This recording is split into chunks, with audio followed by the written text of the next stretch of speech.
आपने बताया कि एनसीईआरटी में से ये सब चीज़ें हटाई जा रही हैं मुगलों की, लेकिन हमें यूपीएससी में वही पढ़ना होता है जो हम बेसिकली एनसीईआरटी में नहीं पढ़ पा रहे हैं। तो इसका आप बताएंगे ऐसा क्यों हो पा रहा है? एक तो यूपीएससी की पढ़ाई करना और इतिहास करने में बड़ा फ़र्क है। जब आप इतिहास करते हैं तो आप इतिहास करते हैं और बड़ी सारी सोर्सेज से करते हैं। जब आप यूपीएससी की पढ़ाई कर रहे हैं तो आप अनफॉर्चुनेटली सिर्फ एग्ज़ाम के लिए पढ़ रहे हैं। दूसरा ये बात है कि इसमें कोई दो राय नहीं है कि आप जो यूपीएससी के लिए पढ़ रहे हैं और जो आज बच्चे 13 साल की टेक्स्ट बुक्स में पढ़ रहे हैं दोनों सेम हैं, क्योंकि दोनों ही जो सियासतदार हैं वो लोग तय करते हैं कि क्या लिखा जाएगा।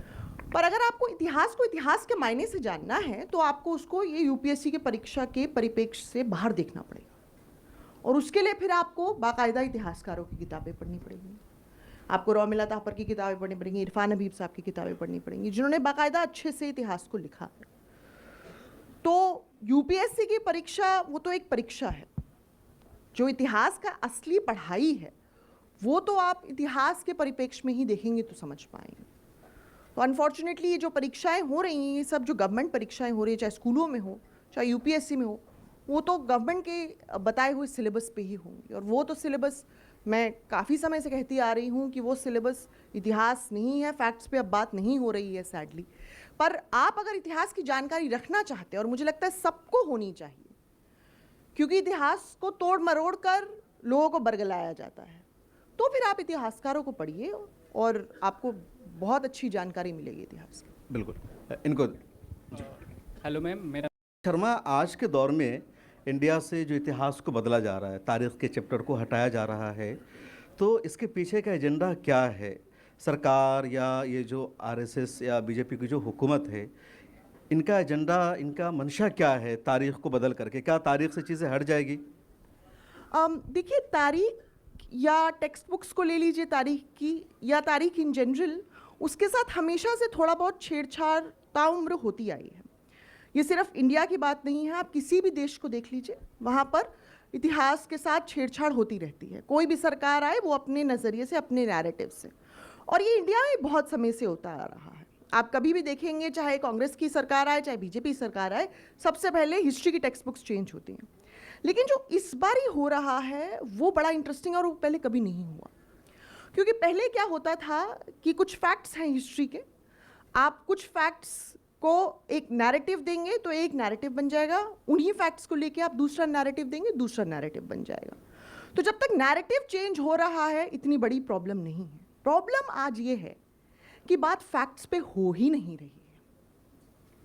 फैक्ट्स ही बदले जा रहे हैं, फैक्ट्स हटा दिए जा रहे हैं।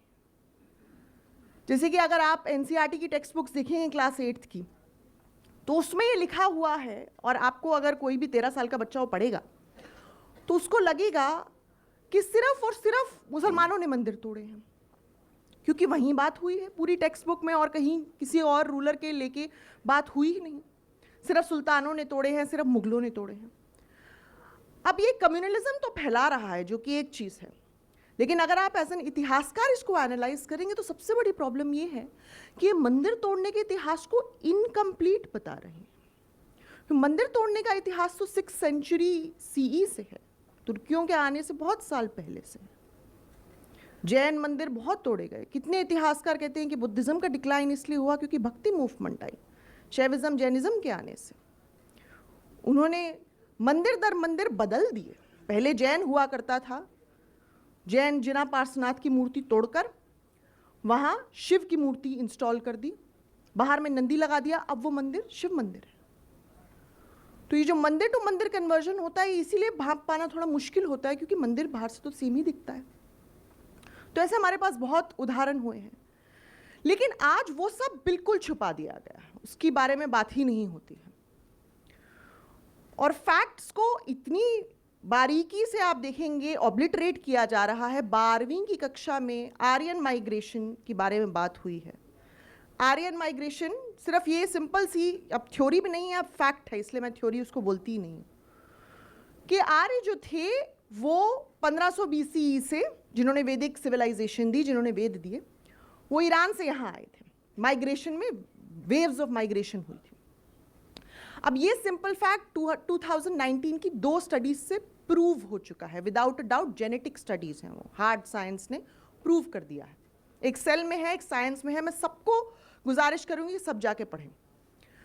लेकिन एनसीईआरटी कहती है कि जो सेल की स्टडी है वो तो ये कहती है कि आर्य यहां से बाहर गए, जबकि बिल्कुल गलत है। स्टडी बिल्कुल ऑपोजिट कहती है।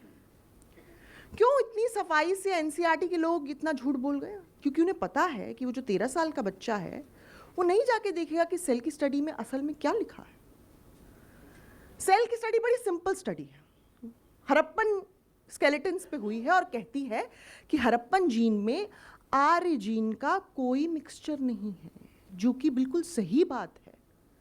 क्योंकि आर्य जब यहाँ आए तो उससे पहले 300 साल पहले ही हड़प्पन सिविलाइजेशन डिक्लाइन हो चुकी थी।